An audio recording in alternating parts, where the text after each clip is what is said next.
The noise was deafening. The smell of oil, steel, and fire mixed with the salty Pacific wind as a Marine crouched behind a dune, gripping a weapon no one had ever seen before. The ground shook under constant bombardment. Around him, men shouted, fell, and rose again. Bullets sliced through the air like angry wasps. He lifted his weapon, an odd-looking machine gun built from scrap metal and aircraft parts, and took aim. The roar that followed tore through the battlefield like a thunderclap. In less than 10 minutes, more than 30 Japanese soldiers lay still. The strange weapon smoked. The Marine's face was calm. His name was Tony Stein, and before this day he was just a boy from Dayton, Ohio. But on this island, in the middle of a world at war, his crazy invention would make him a legend. Tony Michael Stein was born on September 30th, 1921, in Dayton, Ohio, to Steve and Rose Stein, both hard-working immigrants from the old Austro-Hungarian Empire, now modern-day Yugoslavia. His parents spoke with heavy accents, worked long hours, and taught their children the values of humility and effort. Dayton, the birthplace of flight and industry, was buzzing with factories, inventors, and dreamers. The Wright brothers had once tested airplanes here, and Tony grew up surrounded by the sound of hammers, gears, and ideas. His father Steve worked with his hands. His mother Rose kept their home warm and alive with laughter and cooking that reminded them of Europe. Tony's world was small but full of possibility. As a boy, Tony was restless. He loved to take things apart, watches, radios, even bicycles, just to see how they worked. His teachers noticed his curiosity, but also his impatience. Sitting still wasn't his strength. He attended Kaiser High School in Dayton, but left after his freshman year.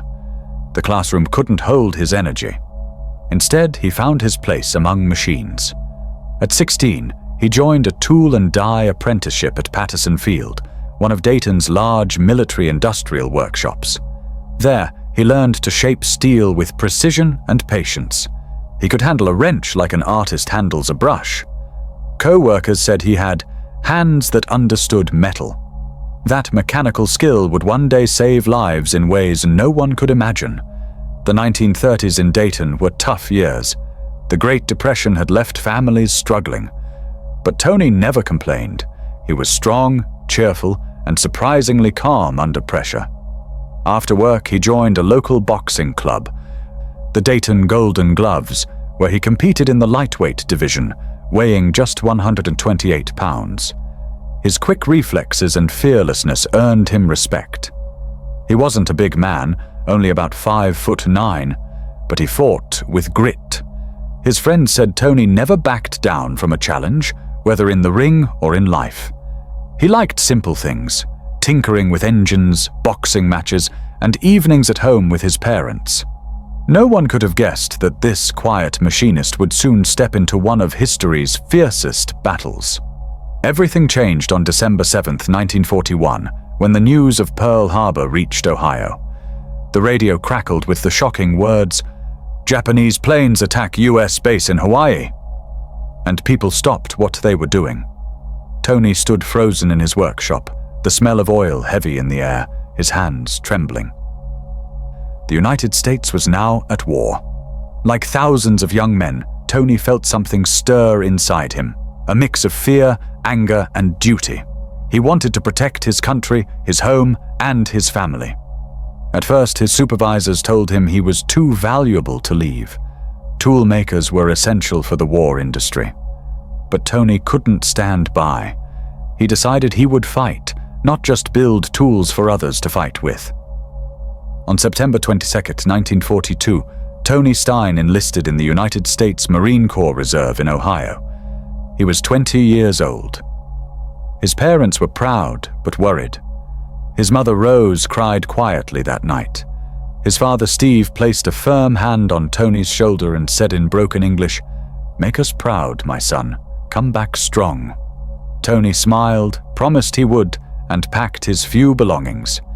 He left Dayton by train, watching the familiar smokestacks fade through the window. The rails clattered beneath him like a beating drum.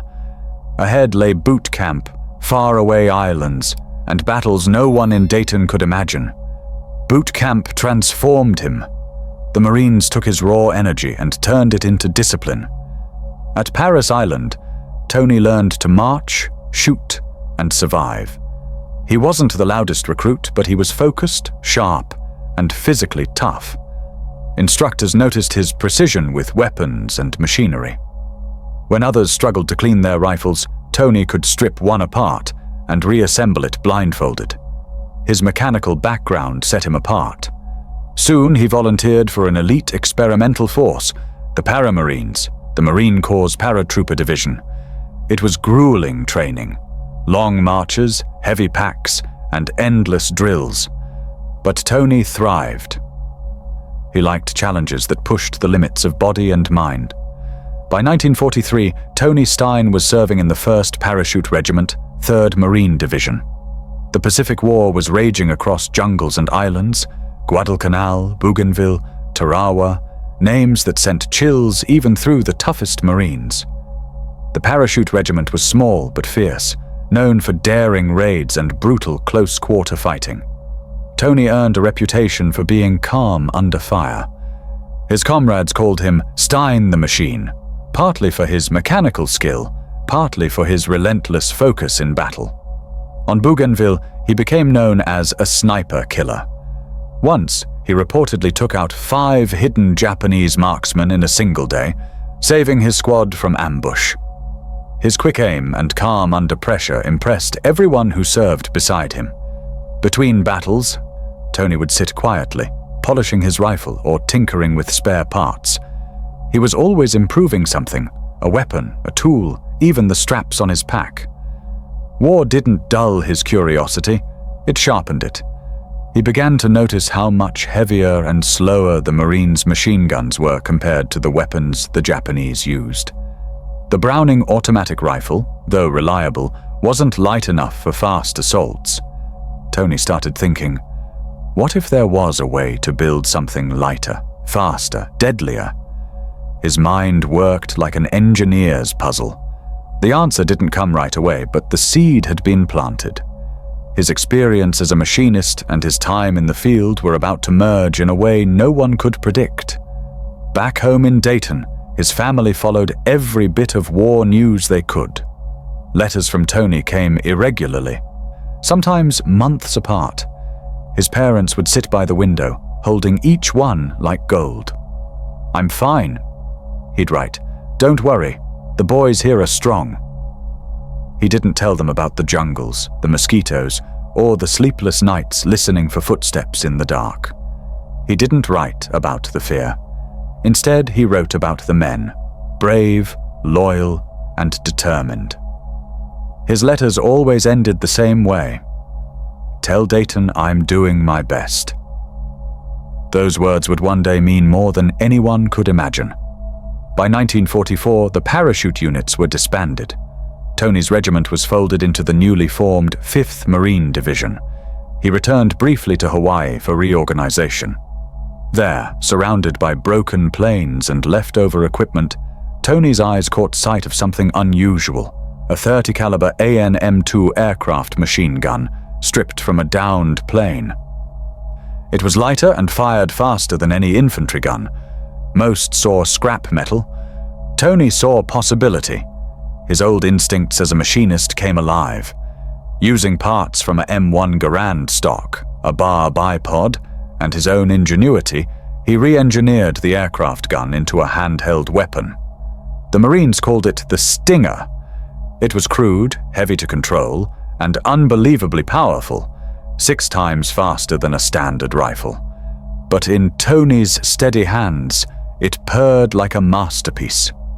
When word spread through the division, the Stinger became a legend before it was ever used in combat. Officers were skeptical, but Tony's confidence was contagious. He wasn't just building for himself, he wanted to give his fellow Marines an edge. He tested it on the firing range. The gun spat bullets so fast it almost tore itself from his grip, but every shot hit its mark. His comrades laughed and cheered. "Stein, you're crazy!" one shouted. Tony grinned. "Maybe," he said, "but it works." That grin, that simple faith in his own creation, would soon echo across one of the bloodiest beaches in history, Iwo Jima. As January 1945 approached, the 5th Marine Division prepared for their next mission. The objective? Capture a small volcanic island called Iwo Jima, a heavily fortified Japanese stronghold halfway between Japan and the Mariana Islands. It would be the fiercest battle the Marines had ever faced. Tony checked the Stinger one last time, adjusting its cooling barrel and feeding mechanism. He knew the weapon's flaws, but he trusted it. He packed extra ammunition, cleaned his rifle, and looked out across the Pacific from the deck of his ship. The sea was calm, the horizon endless. The waves slapped against steel, and the sunset painted the sky blood red, a silent warning of what was coming. On that ship, surrounded by hundreds of Marines trying to mask their fear with jokes and songs, Tony Stein sat alone for a moment, polishing his crazy invention. He thought of Dayton, the streets, his parents, the workshop where he had once shaped metal for peaceful machines. Now he was shaping history. He didn't know that in just a few weeks his name would be written among the bravest of the brave. For now he only knew one thing. When the ramp dropped and his boots hit the black sand of Iwo Jima, he would test his invention, not in theory, but in fire. And so, the boy from Dayton, the machinist, the boxer, the quiet tinkerer, sailed toward destiny. The Pacific wind whipped across the deck as he tightened his helmet strap and looked into the distance. Ahead lay chaos, glory, and the moment that would define his name forever. The ship rocked gently on the dark Pacific waves. Inside the hold, the air smelled of oil, salt, and sweat. Tony Stein sat on a wooden crate with his hands resting on the strange weapon he had built from scraps. Around him, other Marines cleaned rifles and checked gear, but Tony's eyes were fixed on the Stinger. It looked nothing like the weapons issued by the Corps. Its long barrel came from a broken aircraft gun. Its stock was a reshaped M1 Garand. A cooling sleeve, a bipod, and a crude sling held it together. It was ugly, heavy, and loud, but it worked. Tony rubbed the steel with an oily rag and whispered, "You better not jam out there." The men nearby laughed. They called it his crazy machine, but deep down they hoped it would work when the moment came. The idea for the Stinger hadn't come all at once. It had begun months earlier, after Tony's old parachute regiment had been dissolved. When the 5th Marine Division regrouped in Hawaii, he was assigned to a new company full of young replacements. During downtime, he spent hours in the maintenance shed repairing gear. One afternoon, while walking through the aircraft salvage yard, he spotted a twisted metal heap, the remains of a .30 caliber AN-M2 aircraft machine gun. Its barrel was bent, the mounting frame cracked, but the internal parts looked solid. To most men, it was junk. To Tony, it was potential. He ran his fingers along the weapon's frame and thought, why not? The aircraft guns fired faster and lighter than anything infantry carried. If he could make it portable, it could change the fight for men on the ground.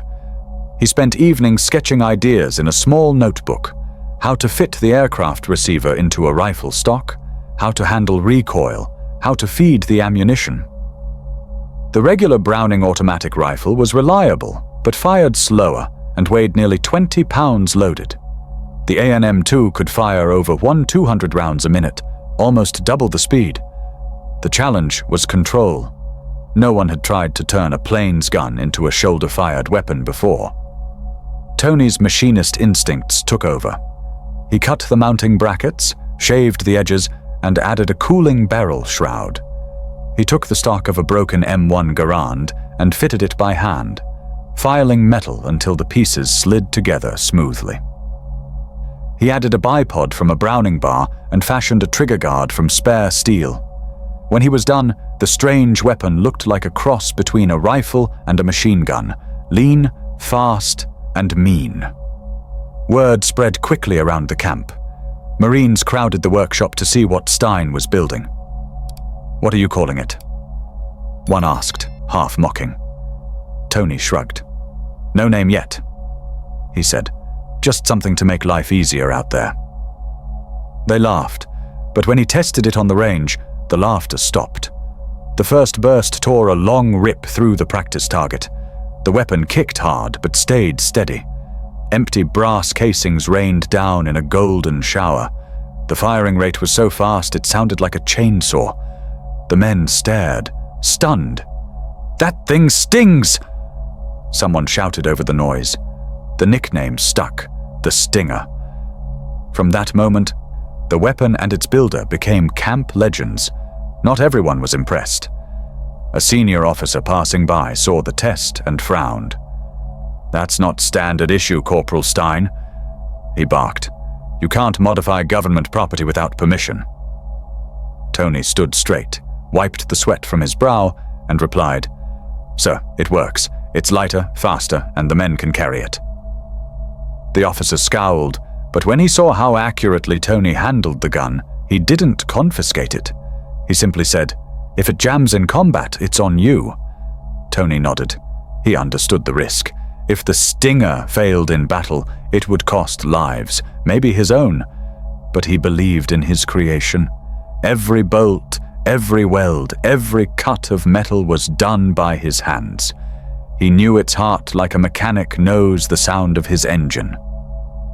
After that day, Tony fine-tuned the weapon. He adjusted the recoil spring, reinforced the barrel grip, and attached an improvised shoulder stock. He tested it again and again until the sound of the gun became music to him, a deep roar that promised power and protection. A few other Marines tried to copy the design under his supervision. In the end, 6 Stingers were built. Each was slightly different, depending on the parts available, but Tony's remained the most reliable. He kept it close, cleaned it daily, and treated it like a friend. "You take care of me, I'll take care of you," he'd whisper to it before lights out. The other Marines teased him, calling it his girlfriend, but in their hearts they were curious. They'd all seen weapons jam at the worst moments. Tony's invention felt like hope, even if it was born from scrap metal. As the 5th Division prepared for deployment, the Stinger became a minor secret among the ranks. Officially, it didn't exist, but the men who saw it in action wanted one. Tony spent the weeks before departure balancing drills with repair work. Between training sessions, he replaced weak springs and tested ammunition belts. The Pacific air was thick and salty, rusting metal overnight, but he never let the weapon corrode. At night, he'd sit under dim light, polishing the steel until it gleamed. Sometimes younger Marines would gather around, asking questions about how he'd built it. Tony would smile and explain in simple words how every machine could be improved if you understood its heart. To him, inventing was natural. War had only given him a reason to innovate faster. On January 10, 1945, the 5th Marine Division received its final orders. They were to take Iwo Jima. It was a small island only 8 square miles wide, but it held enormous importance. The Japanese had built airfields there to intercept American bombers heading toward Japan. Capturing it meant saving thousands of bomber crews, but intelligence warned that the island was a fortress, filled with tunnels, bunkers, and hidden guns. Tony listened quietly as the officers briefed the plan. He felt the weight of the moment. He looked at the Stinger leaning against the wall, and thought of the men who would soon rely on it. If it worked, it could clear bunkers faster than grenades. If it failed, they would all be exposed. He tightened the sling and said under his breath, "Let's see if you can earn your name." The voyage to Iwo Jima was long. The days at sea were hot and dull, the nights cold and full of tension. Marines filled the decks, gambling, smoking, or staring silently at the waves. Tony kept to himself, making small repairs to the weapon, testing the trigger mechanism with empty belts. The roar of the ship's engines reminded him of the Dayton factory back home. It comforted him in an odd way. Machines never lied. They worked or they didn't. Humans were more complicated. Sometimes he thought about his mother's prayers, his father's last handshake. He wondered if they'd ever understand what he was building here, not just a gun, but a lifeline for his brothers in arms. In the evenings, he trained with his squad, showing them how to use the Stinger in case he fell. He explained how to brace the stock, how to control the recoil bursts, and how to feed the ammo belts properly. "Don't panic if it jumps," he said with a half smile. "Treat it like a living thing. You move with it, not against it." The men listened closely. They respected him. Tony wasn't just another Marine, he was their problem solver, their tinkerer who could turn junk into miracles. As the ship neared Iwo Jima, the air grew heavier. Naval gunfire could be heard in the distance, a dull thunder rolling across the sea. The island was waiting, silent under the smoke of bombardment. On the final night before the landing, Tony couldn't sleep. He lay on his bunk staring at the metal ceiling, listening to the creak of the hull and the waves outside. He thought about the journey from Dayton, the long road from the workshop to this moment.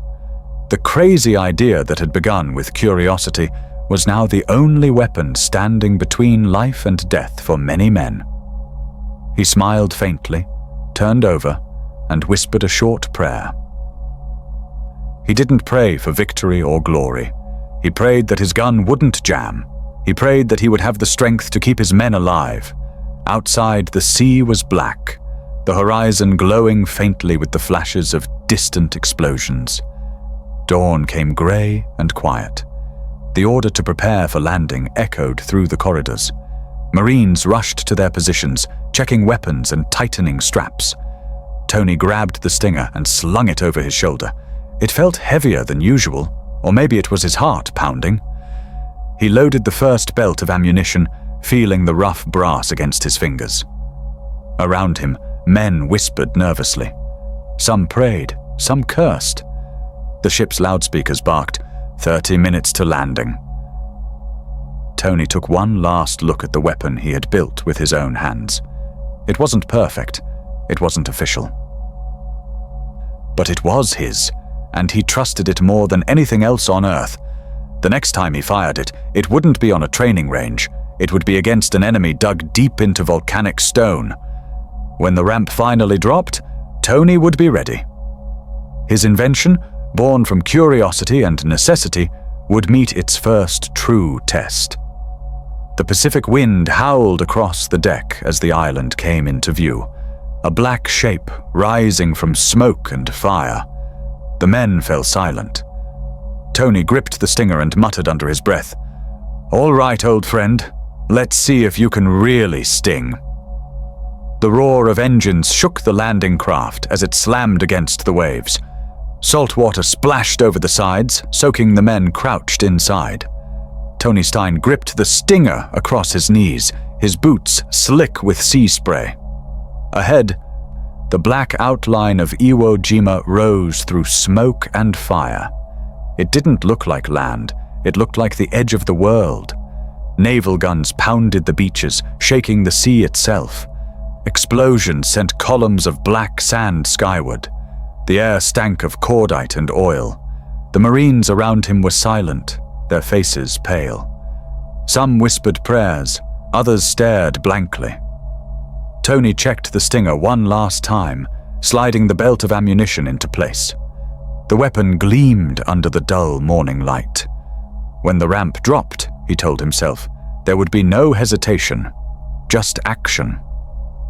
At 9:00 a.m. on February 19th, 1945, the ramp clattered down with a metallic scream. "Go, go, go!" a sergeant shouted. The first wave of Marines rushed into waist-deep water. Bullets immediately tore into the surf, snapping through the foam. Tony leapt out behind them. The Stinger slung tight against his chest. The water was cold, thick with floating debris. Men stumbled, shouted, and fell. Mortar blasts churned the waves. Tony fought forward, each step sinking into volcanic sand that clung like wet cement. By the time he reached the shore, the world had turned into chaos. The air was filled with machine gun fire from Japanese bunkers hidden in the cliffs. Every few seconds, an artillery shell exploded, spraying ash and fragments. Tony dropped behind a low ridge, gasping, sand sticking to his face. From his position, he could see the nightmare unfolding. The beach, called Green Beach, was narrow and deadly. Hundreds of Marines were pinned down behind landing vehicles and crates. Japanese machine guns raked the sand in crisscrossing lines, cutting down anyone who tried to move. Smoke and dust covered everything. Through the haze, Tony could make out the concrete openings of pillboxes carved into the hillside. Each burst of gunfire came from those dark mouths. "We're sitting ducks!" someone shouted nearby. Tony's squad leader pointed toward the right flank, where the fire was heaviest. "Stein, can that thing of yours do something?" Tony looked at the Stinger resting in his hands. This was the moment it was built for. "Let's find out," he said, eyes narrowing against the smoke. He crawled forward through the ash, each inch feeling like a mile. The sand was hot beneath him, burnt black by explosions. The Stinger's metal was warm against his gloves.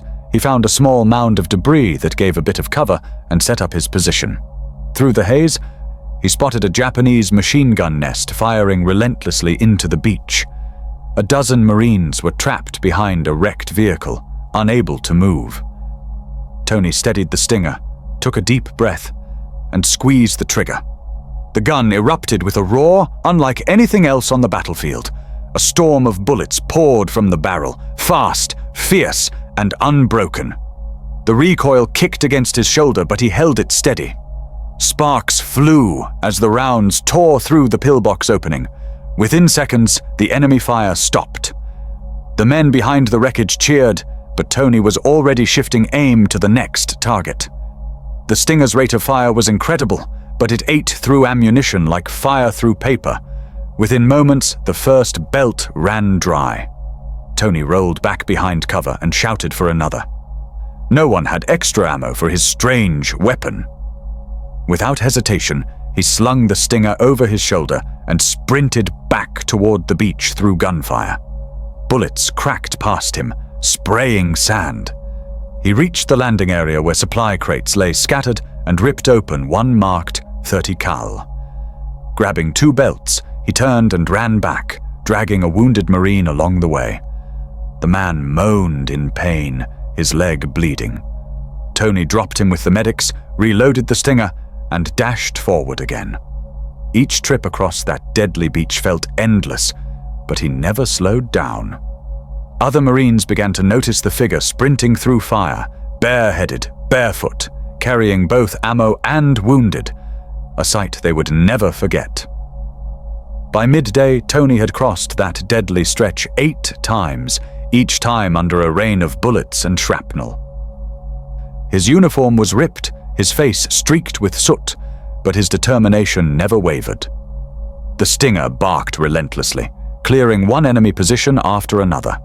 Every time his unit advanced, the Japanese would open new lines of fire from hidden tunnels.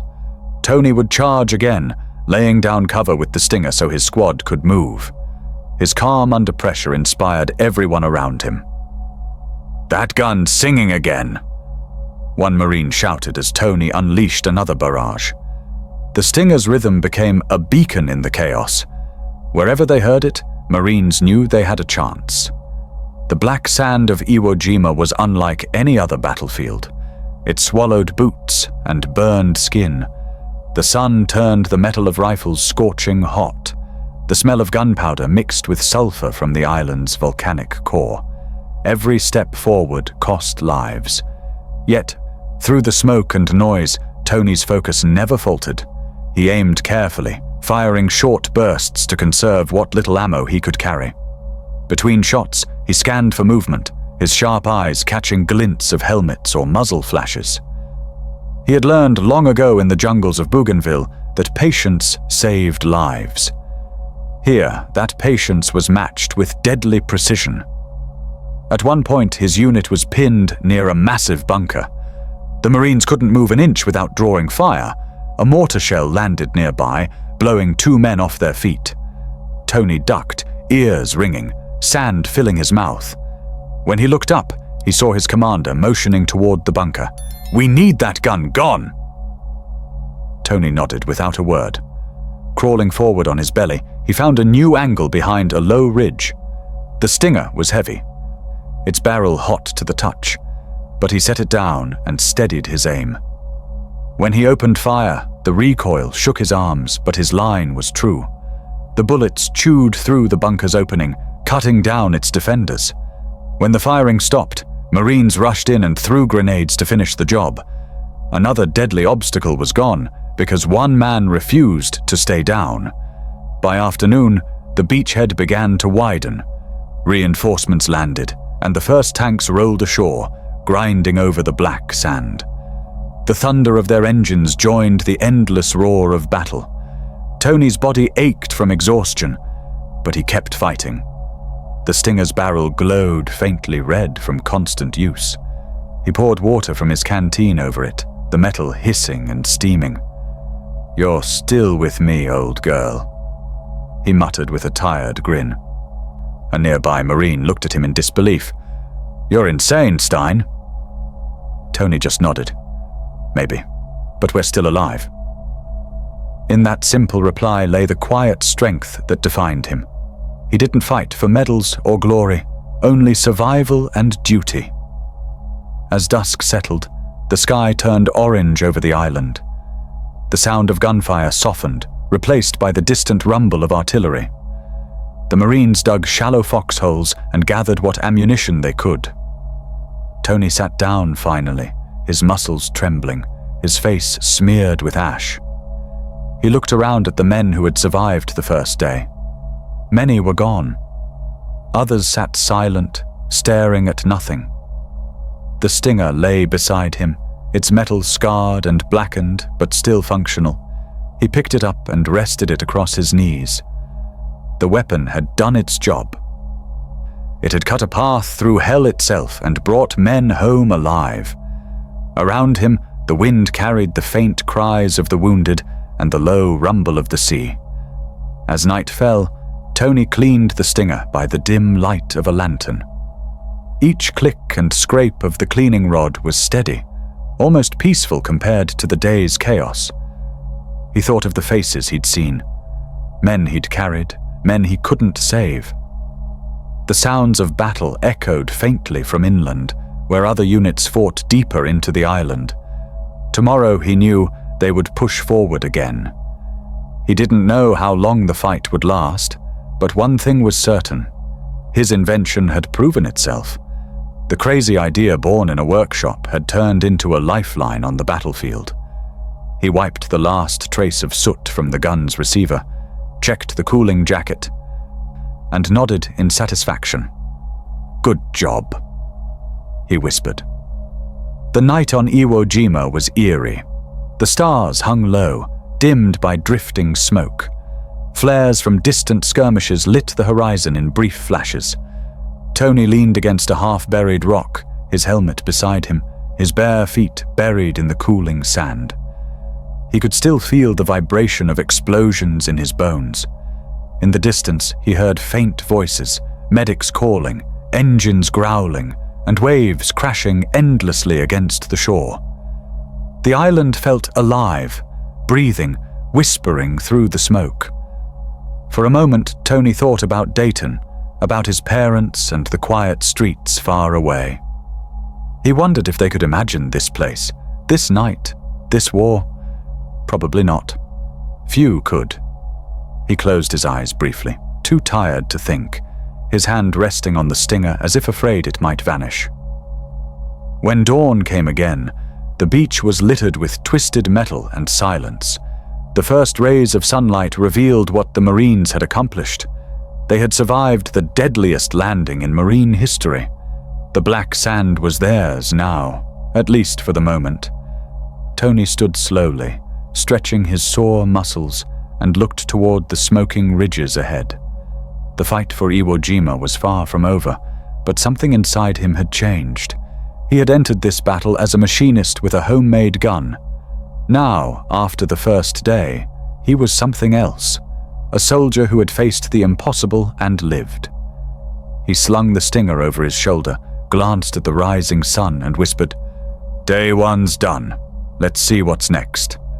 The morning sun hung low over Iwo Jima, red and pale through drifting smoke. The black sand shimmered with heat, even though it was barely past dawn. Tony Stein knelt beside a shattered rock, tightening the ammunition belt on his stinger. His hands were rough, burned and streaked with oil, but his movements were calm. Around him, Marines crouched in silence, waiting for orders. The air buzzed with tension and the faint hum of flies drawn to yesterday's chaos. From the ridges ahead came the distant rattle of enemy fire, short, sharp bursts that cut through the morning stillness. Tony wiped the sweat from his brow and looked up toward the slope. The Japanese were still there, buried in bunkers carved deep into the rock. He knew this was just the beginning. The order came suddenly. "Advance up the ridge!" a lieutenant shouted. The Marines surged forward, climbing the rough incline of volcanic ash that shifted under every step. Mortar shells exploded in the distance, shaking the ground.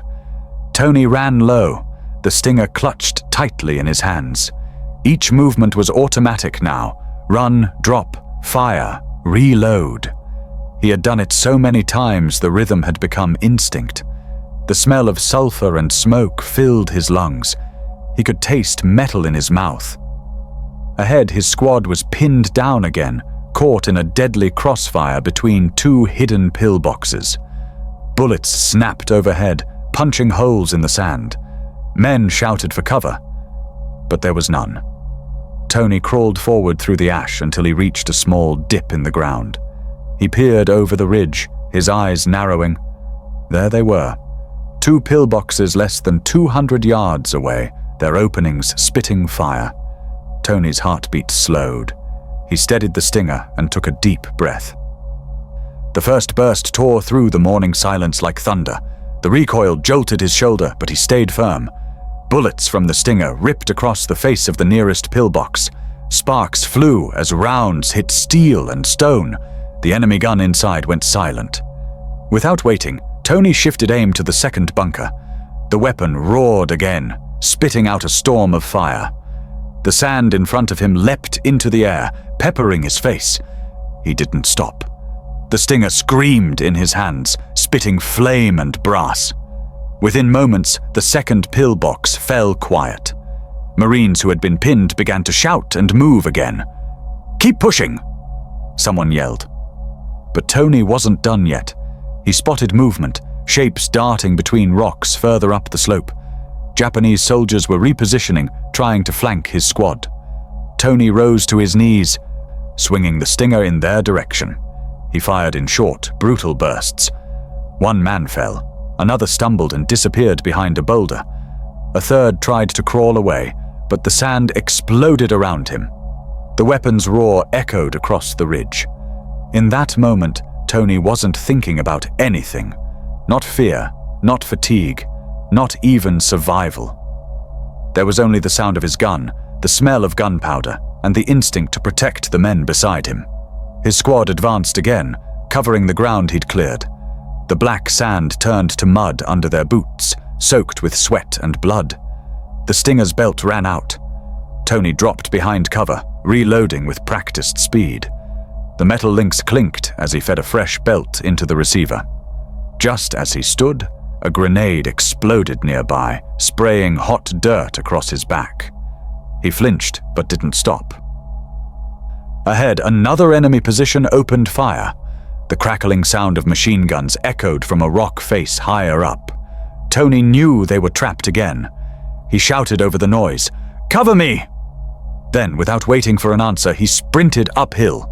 Bullets whipped past him, slicing through the smoke. He dove behind a half-buried log and took aim at the source of the fire. The stinger roared once more, louder than before. Its muzzle flashed bright in the smoky air, lighting up Tony's face like a furnace. The enemy gun went silent. He reloaded again and fired at another target. Each burst was precise, deadly, and relentless. For 10 long minutes, Tony's world became a blur of fire and motion. He moved from one position to another, firing, ducking, sprinting, then firing again. The Stinger spat hundreds of rounds, each one a lifeline for the men pinned behind him. Japanese soldiers tried to counterattack, emerging from tunnels with rifles and grenades. Tony met them head-on, cutting them down before they could reach the Marines. The rhythm of battle was chaotic but clear in his mind. He was the center of it, a single man holding back an army. The ground shook under explosions, but he didn't falter. The Stinger was heavy now, the barrel glowing faint red from heat.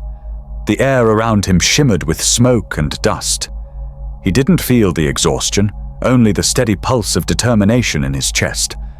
At one point, a squad of enemy soldiers tried to charge downhill, shouting and firing wildly.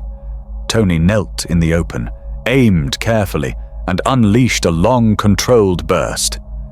The Stinger bucked violently, brass shells cascading around him. The men dropped one by one, disappearing into the smoke. His squadmates watched in disbelief as Tony stood tall, his weapon roaring like a thunderstorm. "He's clearing them all!" someone shouted. When the last of the charging soldiers fell, silence returned for a brief moment. The only sound was the hiss of hot metal cooling and the steady breathing of exhausted men. Around them, the slope was littered with craters and debris.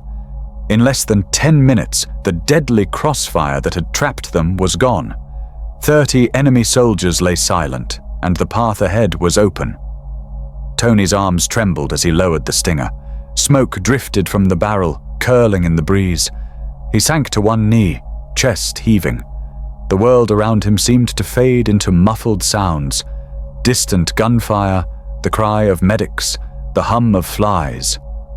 His ears rang from the constant noise. He blinked through sweat and dust, his vision blurred but clear enough to see his squad moving forward again. They were alive. That was what mattered. He had done what he came to do. A Marine beside him clapped his shoulder and shouted, "You just saved the whole line, Stein!" Tony managed a tired grin. "Just doing my job," he said, though inside he knew it was more than that. His crazy invention had proven itself beyond anyone's dreams. As the adrenaline faded, pain began to creep in. His shoulders burned from the recoil, his hands blistered from gripping the hot metal. But he ignored it. He reloaded again, slower this time, scanning the ridge for movement. The air was thick and still. The smell of sulfur mixed with burnt powder made it hard to breathe. He could hear the faint groans of wounded men behind him. A corpsman ran past, carrying a stretcher. The Stinger rested across Tony's knees, the paint scorched, the stock scratched and blackened. He ran his hand over it gently, feeling the vibration still lingering from its last shot. "You did good," he whispered to it, as if speaking to an old friend. The officers soon arrived to assess the situation. They looked at the destroyed pillboxes, the bodies, and the cleared ridge. One of them turned to Tony and asked, "How many?" Tony shrugged. He hadn't been counting. Another Marine nearby said softly, "At least 30. The officer raised an eyebrow, half in disbelief. 30 in 10 minutes? Tony just nodded and replied, "That's what it felt like." The man smiled faintly. Well, whatever it was, "You just broke through hell." The Marines around them laughed wearily, relief mixing with exhaustion. But Tony didn't celebrate. He simply checked the Stinger's cooling jacket again and stood up. There was still more fighting ahead, and he knew the quiet wouldn't last long. The heat of the afternoon settled over the island like a heavy blanket. The black sand burned through boots. Tony and his squad took temporary cover behind a low ridge, drinking water from their canteens. The water tasted of metal, but it soothed their dry throats. The bodies of fallen soldiers, both friend and foe, lay scattered around, half buried in ash. The sight made Tony's chest tighten. No matter how many battles he fought, he could never get used to the silence after the storm. A young Marine sitting nearby stared blankly at the ground. "How do you do it, Stein?" he asked quietly. Tony looked at him, surprised. "Do what?" "Run out there like that, I couldn't move." Tony thought for a moment, then said softly, "You don't think. You just move for the guy next to you, that's all." Later that evening, as the sun dipped behind the ridge, Tony's squad regrouped. Reinforcements had arrived, and the beach below was now crowded with supplies and medics. Smoke still rose from the destroyed bunkers. The air was thick with the smell of gunpowder and sea salt. Tony sat apart from the group, cleaning his weapon again. Each scrape of his rag against the barrel was slow and deliberate. He thought about the 10 minutes that had changed everything. It didn't feel real. The speed, the chaos, the sound of the stinger echoing across the ridge. It was as if time had stretched and folded into those few minutes. He didn't feel pride or fear, only a strange quiet in his chest. War was unpredictable, but for that brief time, he had controlled it. That thought scared him more than anything. When darkness fell, Tony finally allowed himself to rest. He lay flat on the cool sand, the stinger beside him, its barrel pointing towards the stars. The night sky over Iwo Jima was clear now, faintly glowing with distant gunfire. He listened to the waves crashing against the shore and the occasional crack of a rifle far away. His body was sore, his mind exhausted, but his spirit was steady. The stinger had done what no one believed possible. It had turned the tide of a desperate fight and saved countless lives. Tony closed his eyes, the distant sea wind brushing against his face. Tomorrow would bring new battles, new dangers. But for tonight, he allowed himself to breathe. For the first time since landing, he felt something close to peace. The morning after the rampage came quietly. The air over Iwo Jima was still thick with smoke, but the sound of gunfire had faded into the distance. Tony Stein woke up on the cold sand, his body aching from the day before. His uniform was torn, his skin burned from the heat of the gun, and his hands were swollen from gripping the stinger. He sat up slowly, blinking against the bright sun rising over the sea. Around him, the beach was a mix of wreckage and silence. Marines slept in shallow foxholes, their helmets resting beside them. Some prayed, some stared at the horizon. Tony didn't speak. He cleaned his gun quietly, brushing away the fine black sand that clung to the metal. The stinger was still hot in spots, even after the long night. He poured a few drops of water over the barrel and watched it hiss softly. The day was far from over. By mid-morning, new orders came down. The company was to push deeper inland toward the jagged ridges where the Japanese were still hiding. The island was not conquered. It was only beginning to fight back. Tony reloaded the stinger, adjusted his sling, and joined his squad as they moved forward. The terrain was worse than before. The black volcanic ash gave way to uneven rock and sharp edges that cut through boots. Smoke from burning fuel tanks drifted over the battlefield, stinging their eyes. Every step felt heavier. The enemy had turned the island into a maze of tunnels and bunkers. Even when it looked quiet, danger was always just beneath the surface. Tony could feel it, the tension in the air, the stillness before an ambush. He had learned to trust those instincts, and they never failed him. The first shots came suddenly. A hidden machine gun burst from a hole in the ridge, spraying bullets across the narrow path. The Marines dove for cover. 2 men were hit instantly, their cries echoing through the dust. "Medic!" someone shouted. Tony pressed himself against a rock, heart pounding. The gunfire was relentless, cutting through the air like knives. He peeked over the ridge, spotting the glint of the enemy's weapon. Without hesitation, he raised the stinger, aimed carefully, and fired.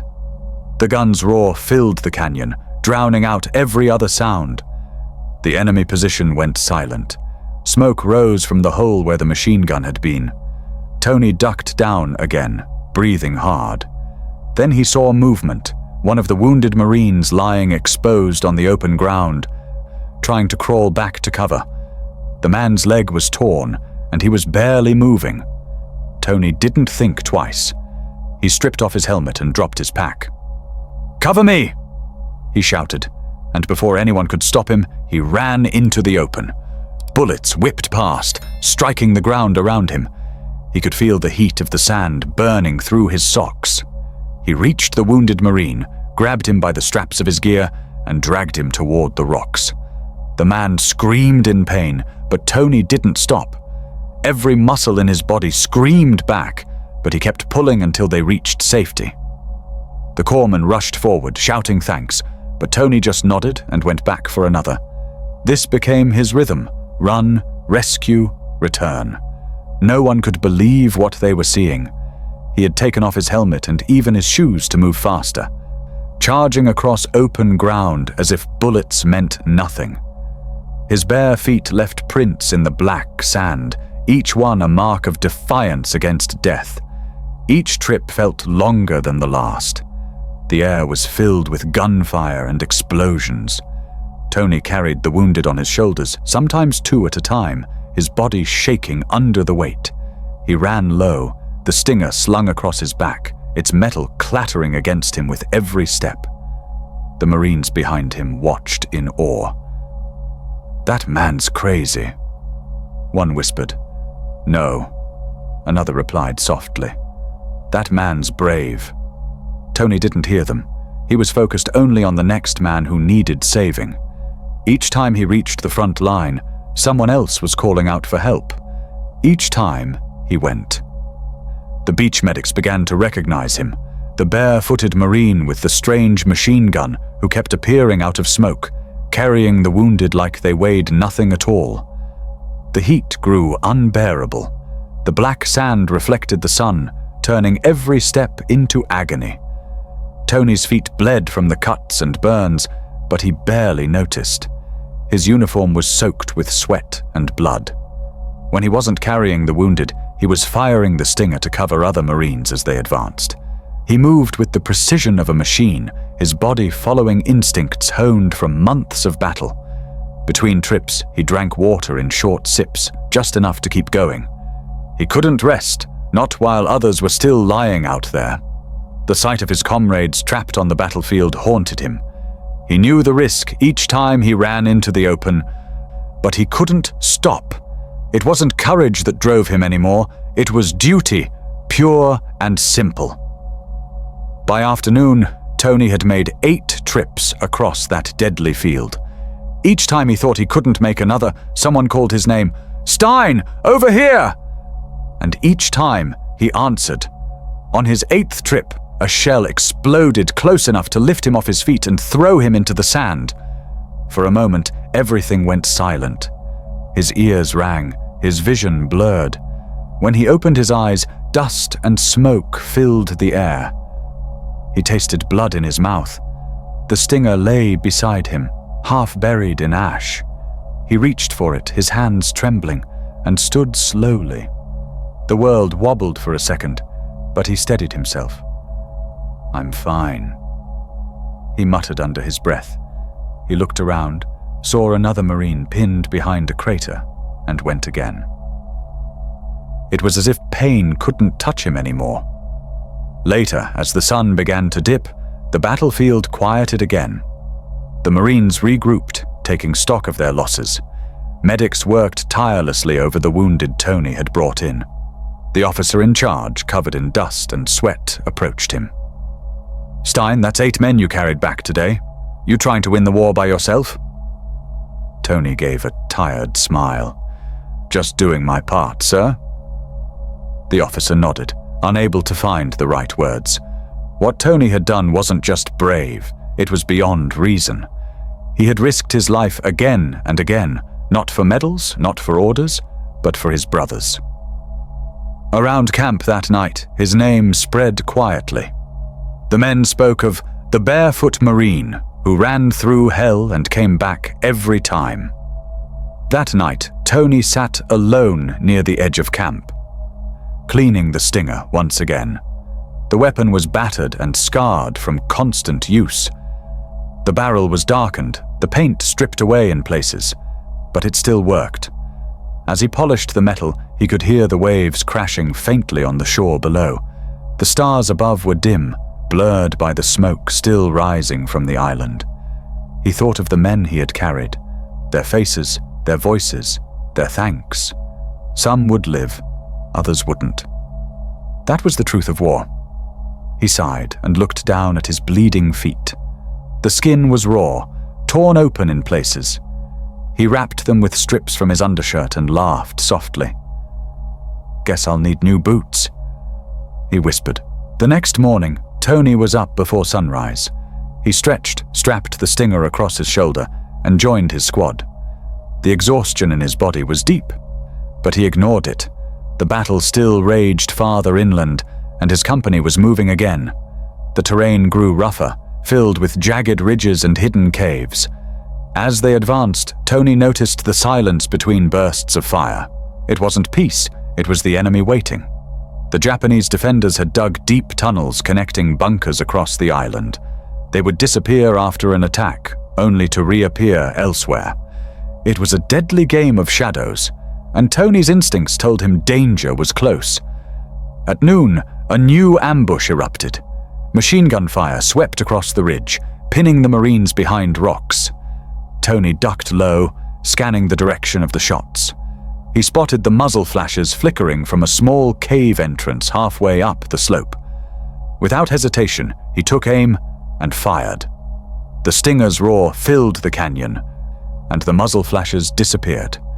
He signaled his men to move. As they advanced, grenades flew from hidden holes in the ground. One exploded near Tony, showering him with dirt and rocks. He stumbled but didn't fall. The men behind him followed his lead, pushing through the chaos. They reached the enemy position and cleared it out with grenades. The ridge was theirs again. For now. Tony leaned against a rock, panting, his arms trembling from fatigue. When the day ended, Tony had once again done the impossible. His name was spreading beyond his squad now. Officers spoke of his courage, his refusal to give up, his strange habit of fighting without armor. But Tony didn't see himself as a hero. That night, as the company regrouped, he sat quietly by the dim glow of a lantern. His face was streaked with soot, his eyes hollow but calm. He looked down at his hands, blistered, calloused, and scarred. Around him, men laughed softly, sharing stories to keep their spirits alive. Tony smiled faintly. For him, the greatest reward was simple. Seeing those men alive, hearing their laughter after a day like this. That was enough. As the camp settled into uneasy rest, Tony lay back against the sand, the stinger resting beside him like a faithful companion. The stars shimmered faintly through the haze. He thought of home, the quiet streets of Dayton, his parents' kitchen, the hum of the old workshop where it had all begun. He could almost hear his mother's voice calling him for dinner, his father's hands steady on his shoulders. The memories felt distant, like another lifetime. Here on Iwo Jima, surrounded by darkness and fire, those memories were his only warmth. He closed his eyes, whispering softly to himself, "Just one more day, just one more fight." The sea wind brushed over him, cool and gentle, as if answering back. The hero without armor drifted into uneasy sleep, unaware that history was already beginning to carve his name into eternity. The morning of March 1st, 1945, broke with a strange quiet. The sea beyond Iwo Jima was calm, the waves rolling gently against the shore, as if unaware of the horror that still lingered on the island. Tony Stein woke before dawn, stretching his sore limbs. His body was bruised and battered, but his spirit felt steady.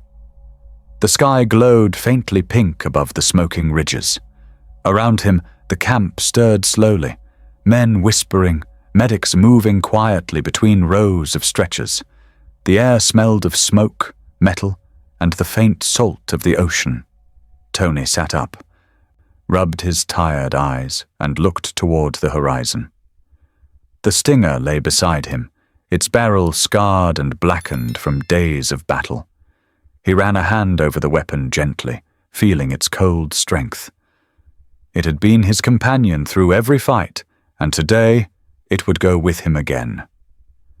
Breakfast that morning was a tin of cold rations and lukewarm water. Tony chewed slowly, barely tasting it. Across from him sat a young Marine, his face pale and nervous.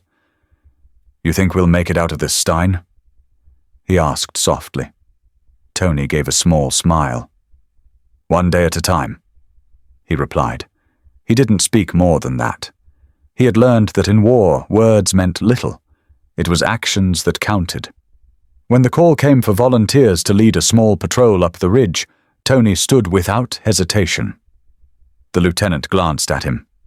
"Stein, you sure?" "You've done more than enough already." Tony adjusted his strap and nodded. "I'm sure, sir." There was no bravado in his voice, just quiet certainty. The lieutenant sighed, then said, "All right, move out in 10.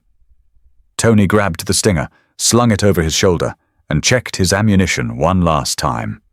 The patrol consisted of 19 men from his company. Their mission was simple on paper: clear a section of ridge believed to contain a hidden machine gun nest that had been harassing nearby units. But on Iwo Jima, nothing was ever simple. The terrain was steep, rough, and unpredictable. The Japanese defenders had turned every inch into a death trap. As the men moved out, the early light revealed the devastation: blackened trees, craters filled with water, and bodies half buried in ash. The smell of burnt fuel hung in the air. Tony led from the front, moving carefully but confidently. The others followed his steps closely. He had earned their trust 100 times over. His calmness gave them courage. Each crunch of their boots in the volcanic sand echoed like thunder in the eerie stillness. They climbed slowly, staying low to avoid detection. The ridge loomed ahead, jagged and dark against the sky. From somewhere beyond it came the faint rattle of gunfire and the distant boom of artillery. Tony signaled for the men to spread out and move cautiously. His eyes scanned every shadow, every hole that could hide an enemy. The sun was rising behind them, casting long shadows across the battlefield. The heat was already unbearable, and sweat ran down their necks. As they neared the top of the slope, Tony raised his hand, signaling for silence. The men froze. The air was thick with tension. He crouched low, listening. Then he heard it, the faint metallic sound of a gun being loaded. The enemy was waiting. Before Tony could warn the others, the ridge erupted with gunfire. The Japanese defenders had been hidden perfectly, their machine guns concealed behind rocks and foliage. The first burst tore through the patrol's line, sending men diving for cover. Bullets ripped into the sand, showering them with dust. "Down! Get down!" Tony shouted, his voice cutting through the chaos. He swung the Stinger into position and fired back, the weapon's roar filling the air. His bursts were controlled, deliberate. Each shot found its mark. The Marines rallied behind him, returning fire. The ridge became a storm of noise and smoke. The smell of gunpowder and sulfur burned their throats.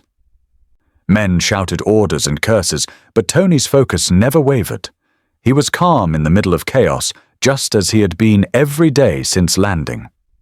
The patrol tried to move forward, but the enemy fire was too strong. They were pinned down behind a line of rocks, unable to advance or retreat.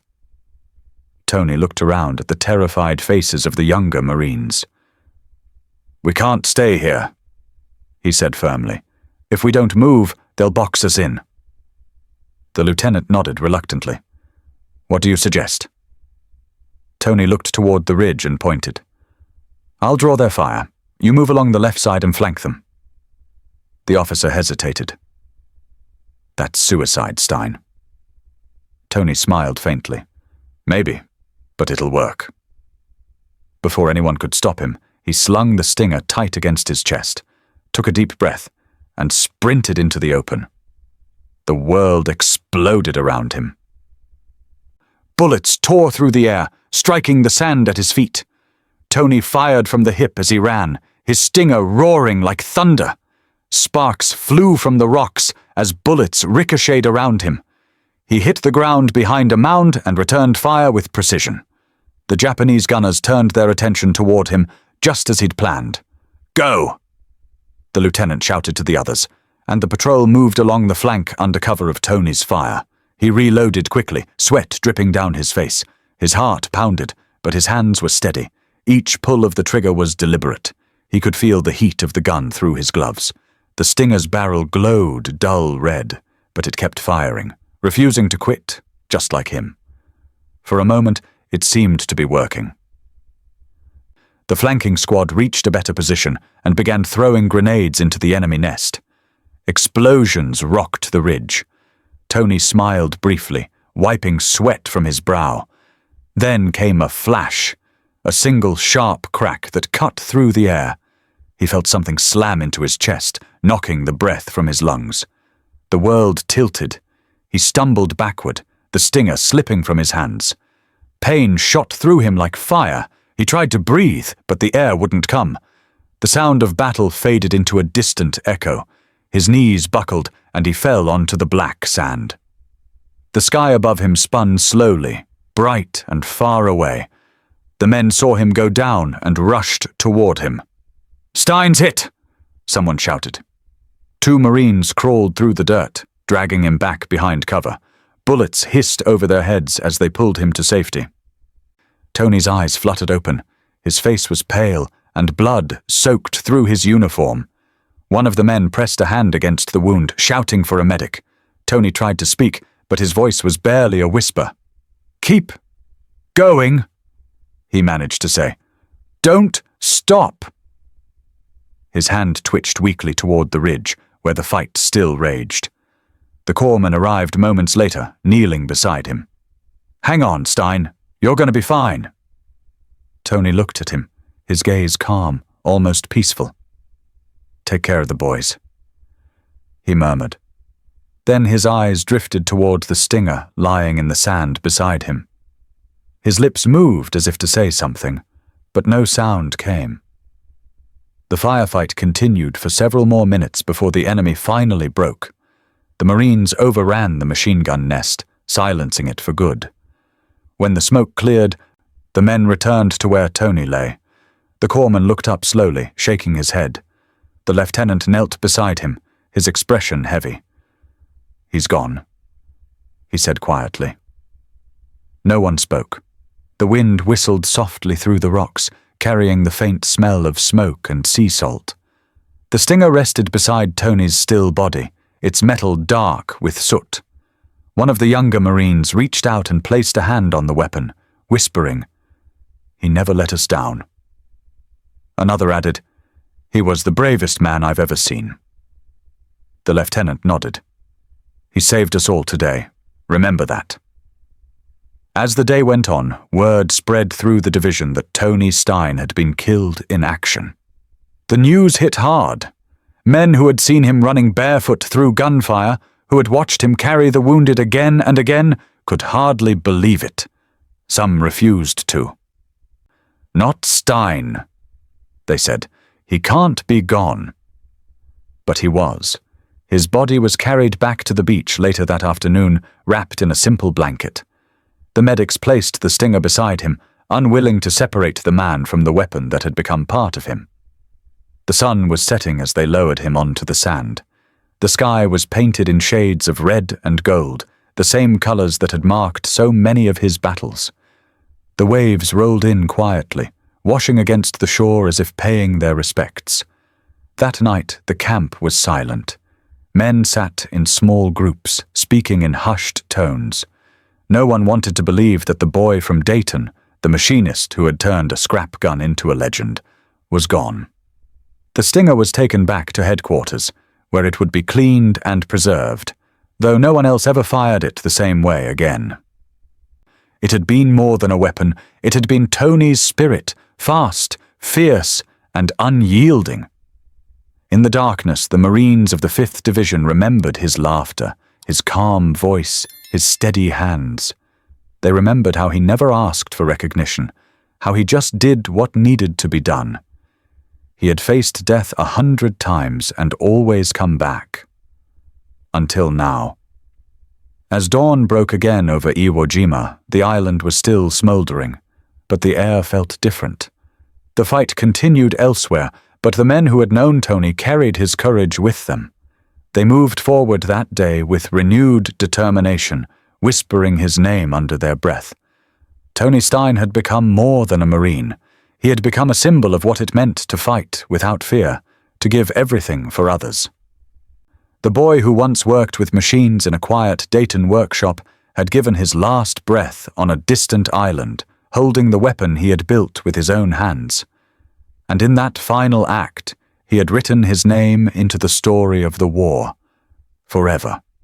The morning after Tony Stein's death was grey and quiet.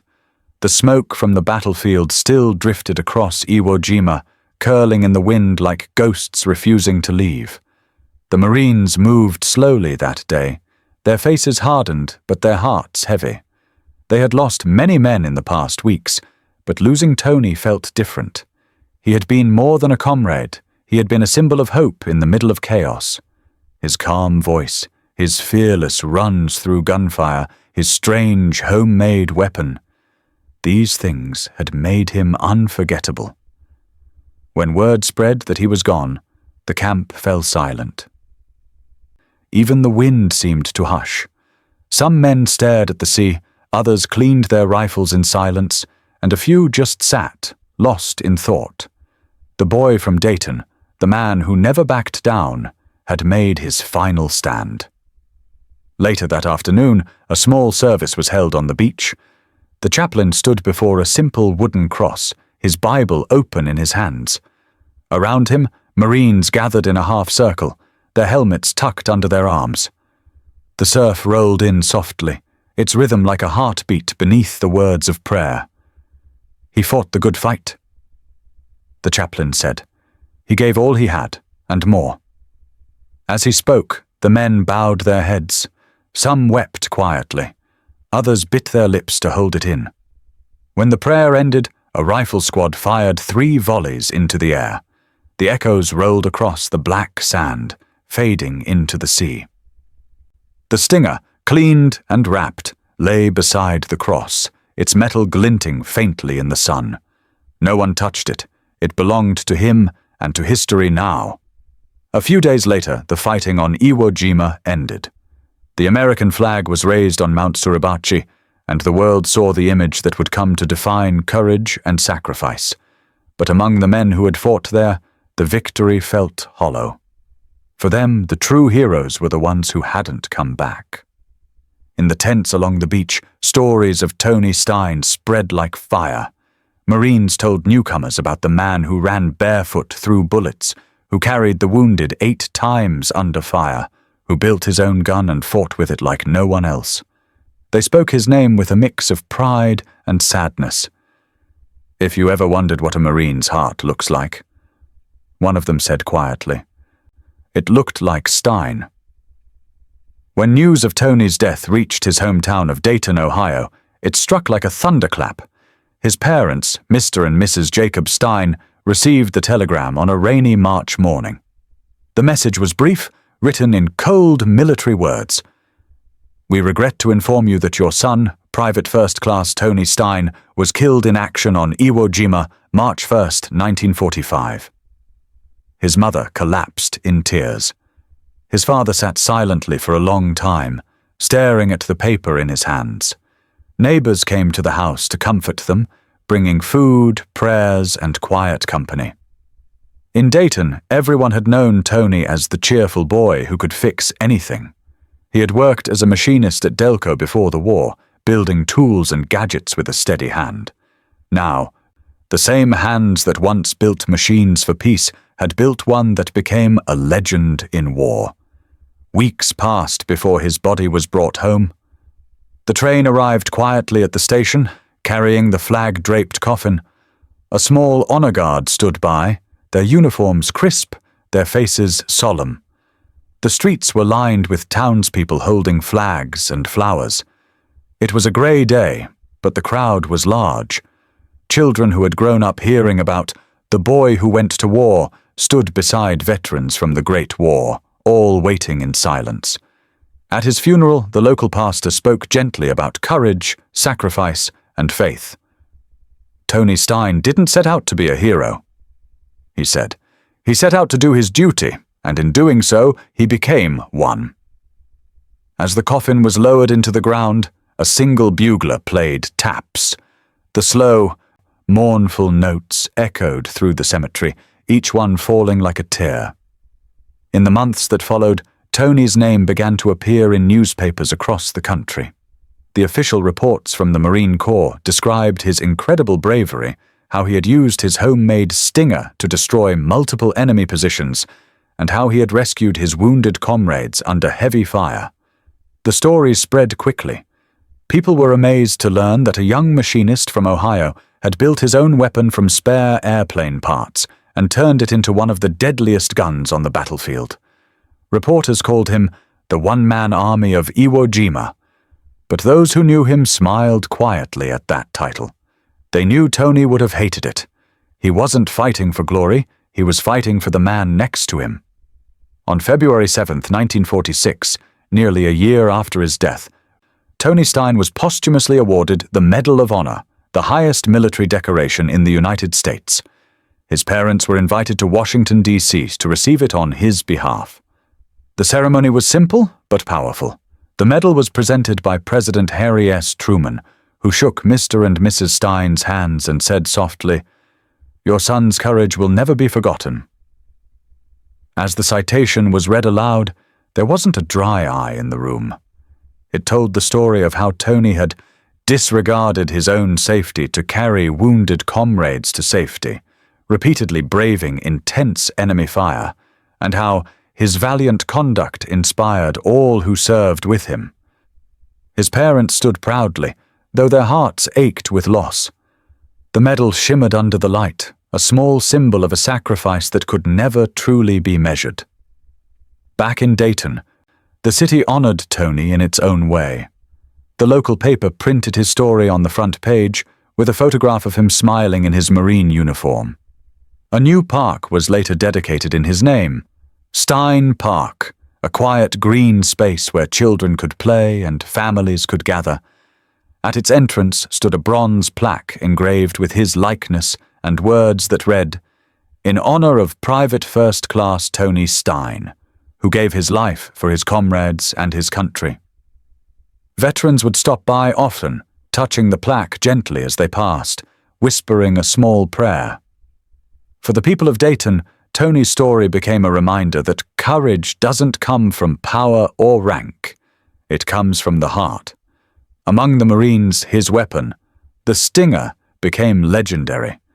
Engineers studied it carefully, noting the modifications Tony had made from the AN-M2 aircraft machine gun. It fired faster than any standard weapon the Marines carried, and its reliability in combat was remarkable. A few copies were made based on his design and used later in the Pacific. They called it the Stein gun, though Tony never lived to see it. The men who had fought beside him swore by its power. "That gun saved lives," one Marine said later, "and the man who built it saved even more." For years after the war, stories of the Stinger circulated in military circles, how it was born from a garage experiment and proved itself in the bloodiest battle of the Pacific.